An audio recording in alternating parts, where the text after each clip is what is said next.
కాదు, లేదా మీరు అనుకున్న వాటిని కాదు. ఒకరు ఉన్నారు ఆత్మలకు కాపరి, ఆయనకు నేను అది అప్పగించాలి. కనుక ఆత్మల కాపరి అనేవాడు ఒకడు ఉన్నాడు కనుక నేను ఆ ఆత్మల కాపరికి నా ఆత్మను అప్పగించుచూ ఉన్నాను. మీరు అదే విధముగా ఈ లోకములో మీకు అనేకమైన వాగ్దానాలు ఉన్నాయి. ప్రియులారా, మీరు గమనించినట్లయితే 2వ కొరింథీ సంఘంతో అంటాడు, మీకు అనేకమైన వాగ్దానాలు ఉన్నాయి, కానీ మీరు శరీరముతోనూ ఆత్మతోనూ పోరాడవలసిన ఒక సమయం వస్తూ ఉంది.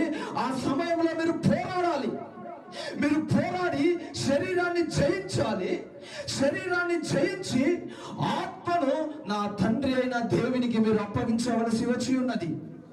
అది ఒక సమయం రాబోతూ ఉంది కనుక మీరు ఆత్మను అప్పగించవలసి ఉన్నది ఒకరికి.